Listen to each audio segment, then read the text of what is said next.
Me quedé la semana pasada en la introducción del libro de los números, que es lo que vamos a ver esta mañana. Me quedé comentando los últimos dos puntos. Los tenemos en Hebreos capítulo 3. Vamos a ir ahí hasta Hebreos capítulo 3. ¿Os acordáis? No espero que lo hagáis. Así que os recuerdo que hablamos de la amenaza y el ánimo que el escritor de Hebreos propone para que nosotros no hagamos como los israelitas y nosotros sí entremos en el reposo. ¿Os acordáis que en el libro de Números, en lo que vimos en la introducción de la semana pasada, y creo que lo sabéis todos de sobra, el pueblo desobedece y por tanto Dios jura? Y dije que cuando Dios interpone un juramento es con razón nuestra, para que nosotros estemos muy, muy, muy seguros de que algo va a pasar. No es porque Dios necesite jugar con los juramentos, las promesas o simplemente su palabra. Entonces, Dios jura no entrarán en mi reposo. Y tenemos en los versículos 16 al 19 del capítulo 4 de Hebreos, este pasaje, estoy seguro que lo habéis leído un montón de veces.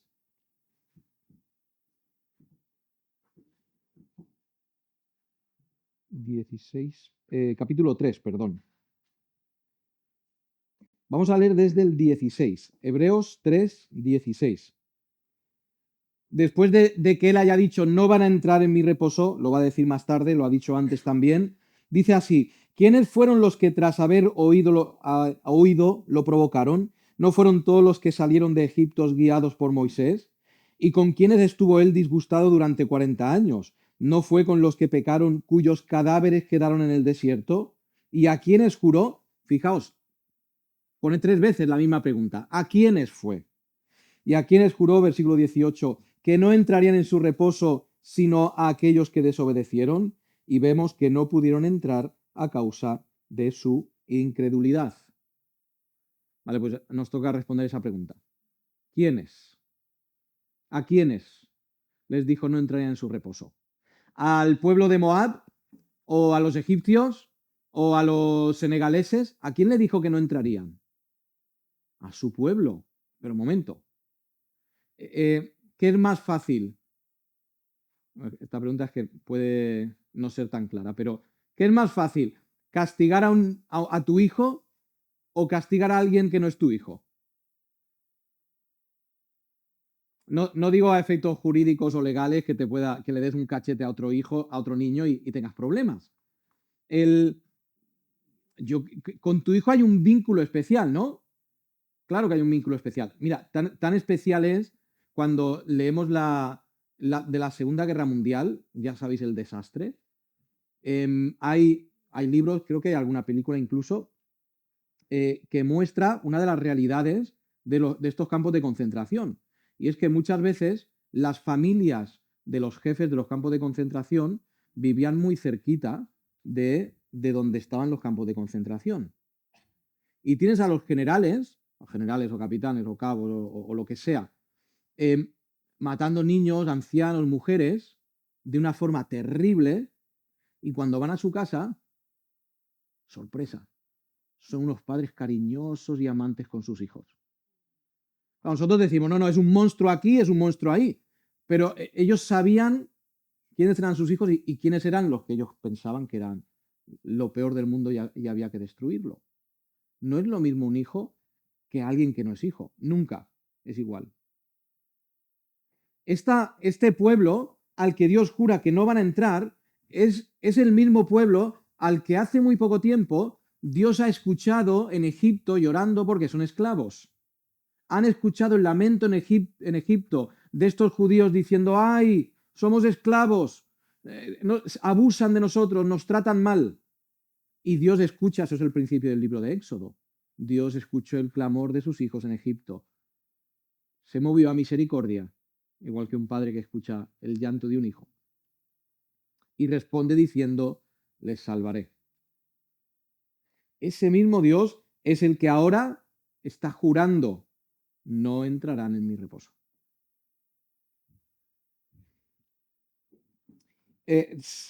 aquí nos dice además varias de las razones por las que cambia de salvarlos a jurar que no entrarían. Tenemos ahí en esos versículos. Le provocaron, versículo 16, con lo que hicieron, con lo que no hicieron, con lo que creyeron, con lo que no creyeron. Versículo 18, con los que desobedecieron. Versículo 19, y vemos que no pudieron entrar a causa de su incredulidad.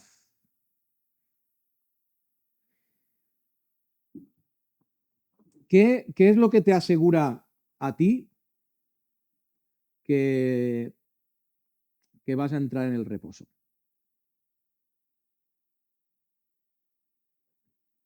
Venga, vamos a empezar por aquí. ¿Qué te asegura a ti que la casa donde vives es tuya? Documento, ¿no? Una escritura, lo ha firmado un notario, o lo ha firmado el banco, o quien sea. Pero hay un papel que, si hay algún problema, tú sacas ese papel y tú dices, espera. Bueno, en este país ya tampoco te asegura que la casa puedas vivir tú en tu casa, ¿no? Tristemente, por el tema de los ocupas y tal. Pero tú tienes algo que te asegura, algo físico, algo que puedes tocar. ¿Quién te asegura cuál es tu nombre? O que tus padres son tus padres, un documento, ¿no? Una partida de nacimiento. Pero, ¿qué te asegura que tú eres hijo de Dios y vas a entrar al reposo? La salvación, ¿no?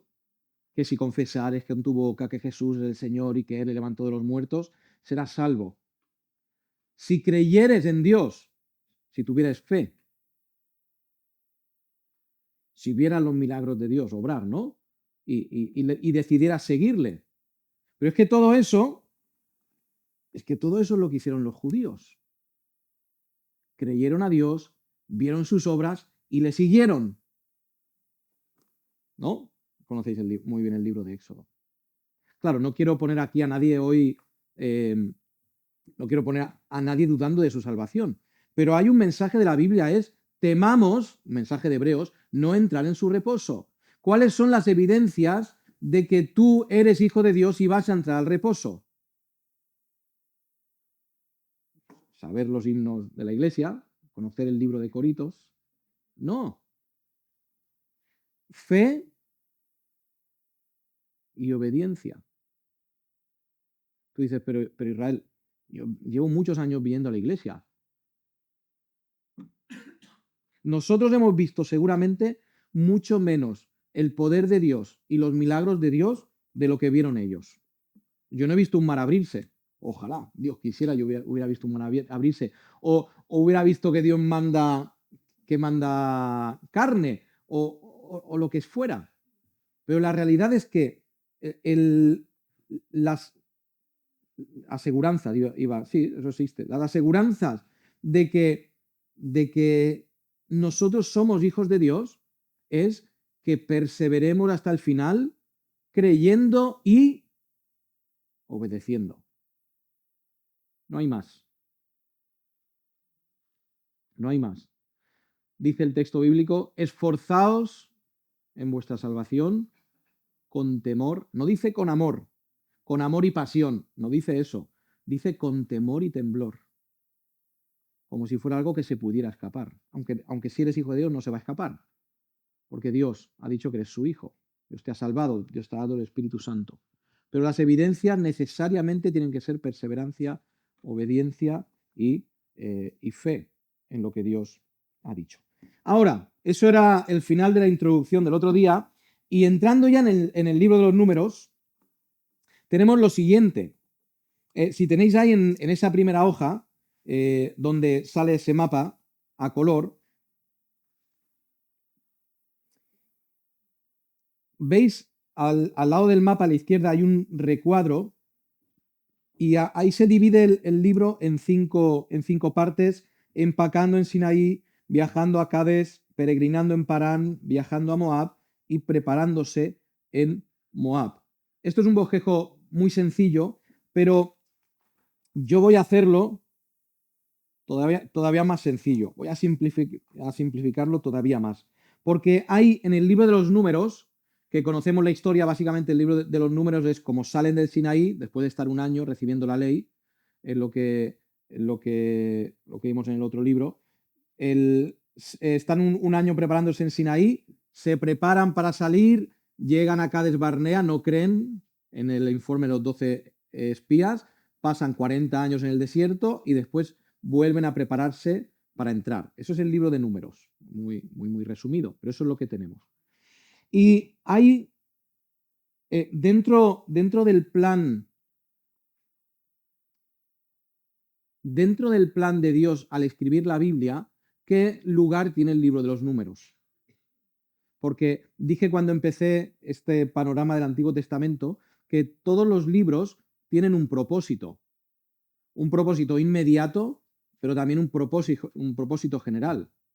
El propósito inmediato del libro de números es ver cómo el pueblo desobedece y luego, pero Dios sigue con la intención de meterlo en la tierra prometida.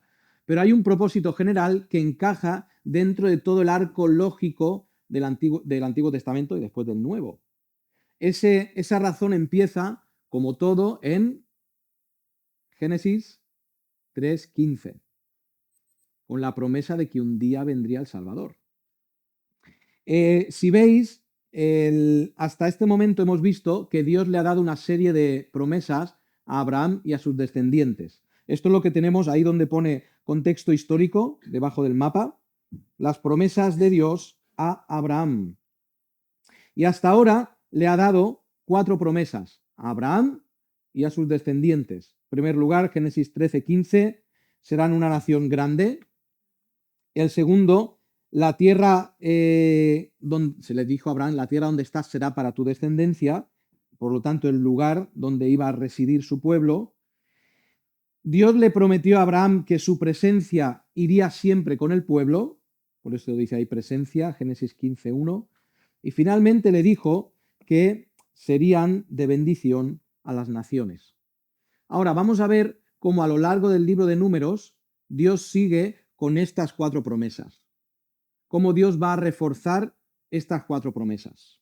¿De acuerdo? Ese es básicamente el plan que tenemos en el libro de los Números. Fijaos, pasamos a la siguiente página. La preparación de Dios preserva sus promesas. Esa es la primera sección que vamos a ver. Números del 1 al 10. Ahora, fijaos veis, para dar un poco de sentido a lo que veis, que me imagino que será un poco lioso para vosotros, tenéis ahí un recuadro donde pone ahí arriba pueblo, lugar, presencia y bendición a las naciones. ¿Lo veis, verdad? Ese es el mismo recuadro que hemos visto en la otra página, donde están las 4 promesas que se van a seguir cumpliendo. Pueblo, lugar, presencia y bendición a las naciones. Entonces, en esta primera sección de números, vamos a ver cómo Dios promete, sigue adelante con la promesa de que el pueblo de Israel iba a ser un pueblo. Fijaos, entonces, números 1, 45 y 46. Génesis 1, 45, números 1, 45 y 46. ¿Quién lo tiene y puede leer? Todos los contados de los hijos de Israel por las casas de sus padres de 20 años arriba, todos los que podían salir a la guerra en Israel, fueron todos los contados 603.550. 603.550. Estos son los hombres que podían salir a la guerra. Claro, hay que añadir las mujeres, hay que añadir los niños y hay que añadir los ancianos. Por eso es que se estima que podían haber hasta 2 millones de personas en el Éxodo. 2 millones es mucha gente, ¿eh? 2 millones es muchísima gente. Pero si 600.000 son solamente los que están en edad de pelear, pues hay que añadir el resto, ¿no? Más o menos los números saldrían. Igual podrían ser más, menos difícilmente. Pero fíjate, el pueblo de Israel se ha convertido en un pueblo de por lo menos 2 millones de personas, mínimo. Después, fijaos en Deuteronomio 10 del 29 al 33. El lugar, ¿Dios sigue con el propósito de darles un lugar? Pues ahí lo tenemos, números 10, 29 al 33. A ver quién puede leer. En números también, por favor. Va a ser de números 10, 29 al 33.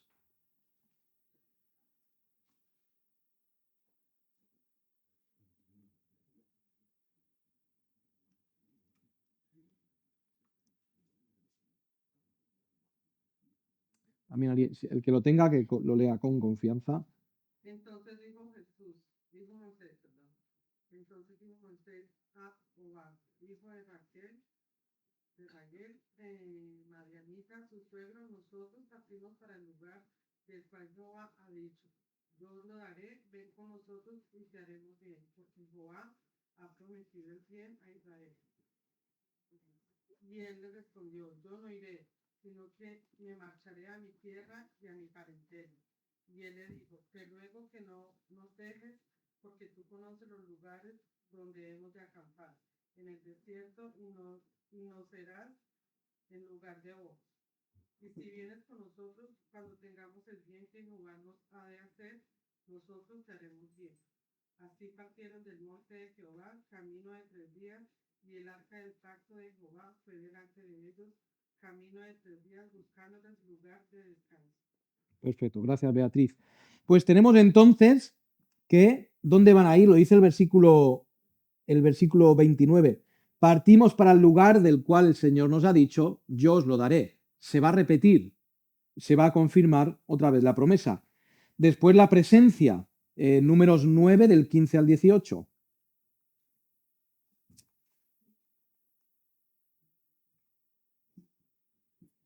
Lo mismo, si alguien puede leer, números 9 del 15 al 18.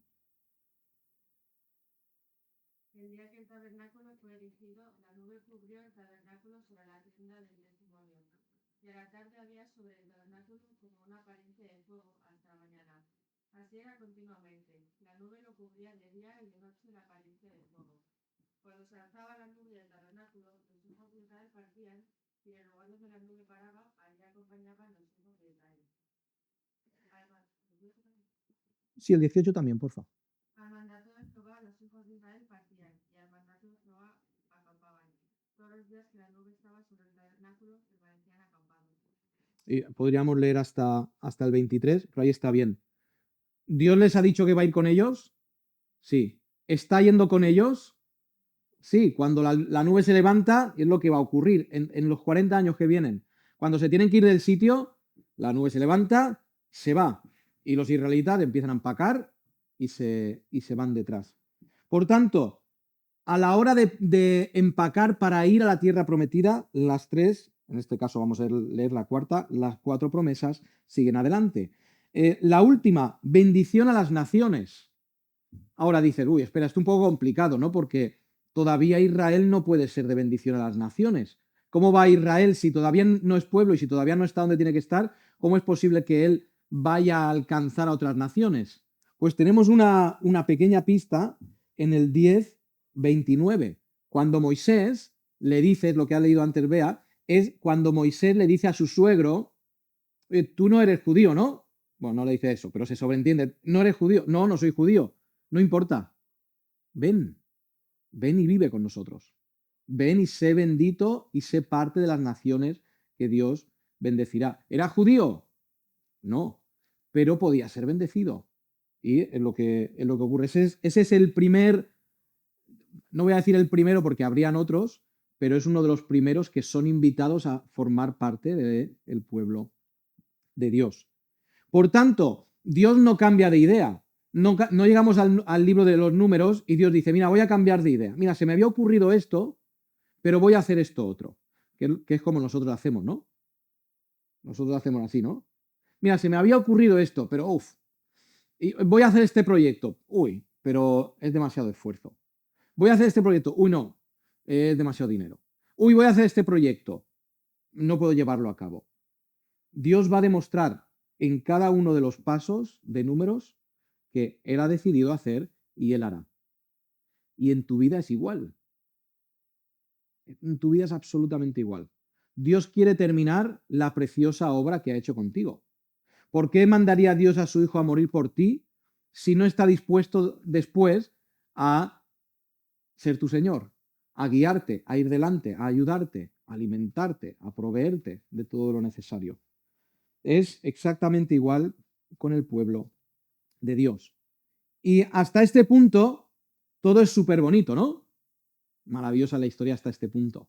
El pueblo llega a Sinaí, recibe sus leyes, ahí hay un ligero problemita, pero bueno, seguimos adelante.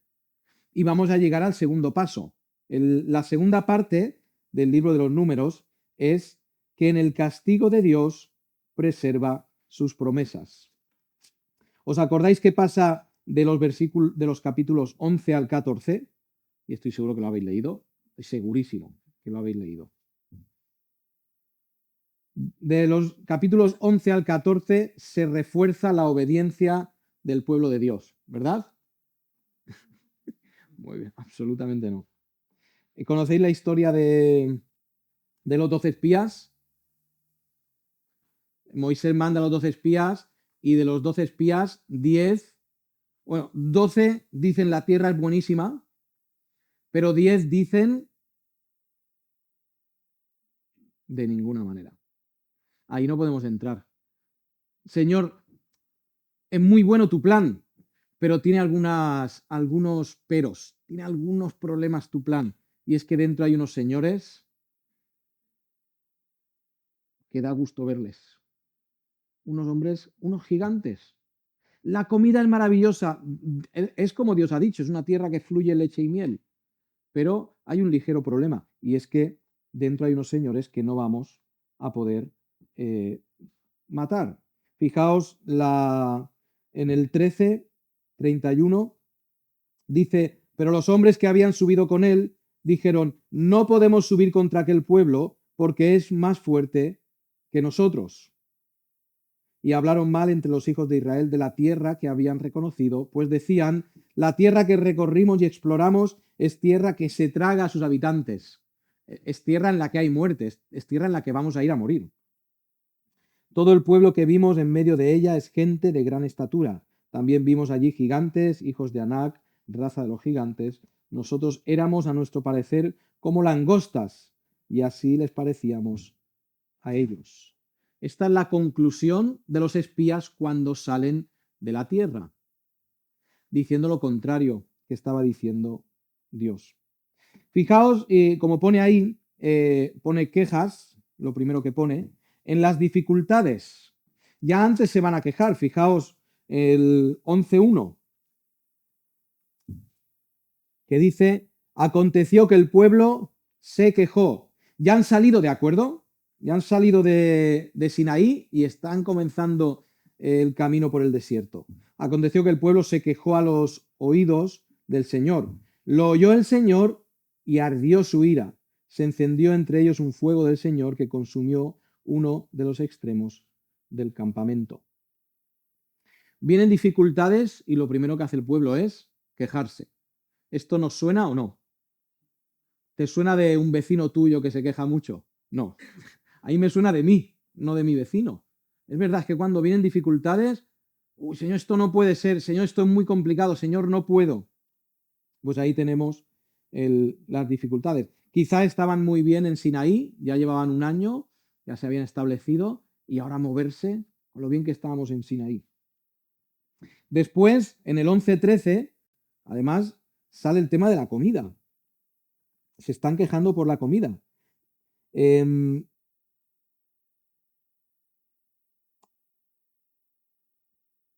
Leo desde el 13. ¿De dónde conseguiré, este es Moisés hablando, ¿de acuerdo? ¿De dónde conseguiré yo carne para dar a todo este pueblo? Porque vienen, a ver que me pierdo. ¿De dónde conseguiré yo carne para dar a todo este pueblo? Porque vienen a mí, lloran y me dicen, danos carne para comer. No puedo yo solo soportar a todo este pueblo, es una carga demasiado pesada para mí. ¿Quién se está quejando también? Moisés también. Moisés dice, mira, esta situación me supera. Entonces el Señor hace que reúnan a los ancianos y como dice el resto del texto. Después, 12:1, más quejas.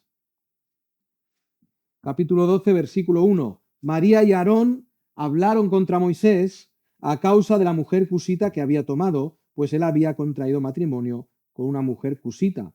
Decían, ¿solamente por medio de Moisés ha hablado el Señor? ¿No lo ha hecho también por medio de nosotros? Y lo oyó el Señor, dice el versículo 3, Moisés era un hombre muy manso, más que todos los hombres que habían sobre la tierra.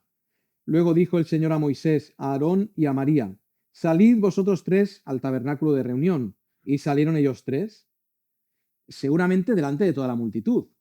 Están los 2 millones de personas y ahí sale Moisés, Aarón y María. ¿Qué va a pasar? Aarón y María dicen, por fin se va a hacer justicia y Dios va a decir que nosotros somos como Moisés. Esto es lo que pensaban Aarón y María. Y me imagino yo. No lo dice el texto bíblico. Pero se acercan y el Señor les dijo, versículo 6, oíd ahora mis palabras. Cuando haya entre vosotros un profeta del Señor, me apareceré a él en visión y en sueños le hablaré. No así con mi siervo Moisés, que es fiel en toda mi casa. Cara a cara hablaré con él claramente y no con enigmas, y verá la apariencia del Señor. ¿Cómo pues os habéis atrevido a criticar a Moisés, mi siervo? Tú fíjate que qué papeleta, porque Aarón y María son hermanos de Moisés. Y ellos dicen, mira, todo el tiempo hemos estado con Moisés. ¿Os acordáis que cuando Moisés vuelve, Aarón va con Moisés? Y Aarón va con Moisés siempre. Y María, pues si era la hermana, pues me imagino que siempre en el círculo cercano de Moisés. Y Dios les tiene que decir aquí, un momento, mi siervo es él. Es lo que está diciendo. Mi siervo es él.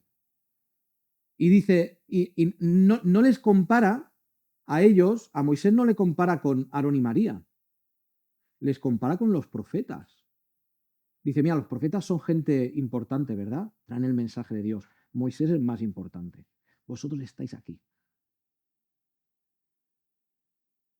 No porque fueran peores que Moisés, probablemente, sino porque Dios había escogido a Moisés para ser su voz, sencillamente por eso. Y Dios hace como quiere, ¿no? Pero la cuestión es que tenemos ahí a Aarón y María, que tenían que ser los importantes del pueblo, siendo también los que se están quejando. Después tenemos versículo 13, 31, directamente quejas contra Dios, y en el 14:1 también quejas contra Dios. En todos los capítulos hay quejas. En cuanto se levantan del Sinaí y se van hasta llegar a la puerta de la tierra prometida, Cades Barnea, se van quejando en todos los capítulos, insistentemente, tal como hacemos tú y yo. No, ellos no son peores que nosotros. No sé si nosotros somos mejores que ellos, pero peores no son que nosotros, porque nosotros hacemos igual. Señor, ahora traes esto a mi vida. Señor, este no es el momento. Señor, esto no es como yo quiero. Señor, yo quería otra cosa. Señor, yo esperaba otra cosa. Señor, seguro que... Y nosotros vamos con esas quejas delante de Dios. Lo maravilloso, seguiremos viendo las próximas semanas, es que Dios va a seguir con su propósito y con sus promesas. Aún en el castigo, Dios les dice, yo me he propuesto una cosa y la voy a hacer. Y es que Dios siempre lo hace así. Dios se propone y Dios hace.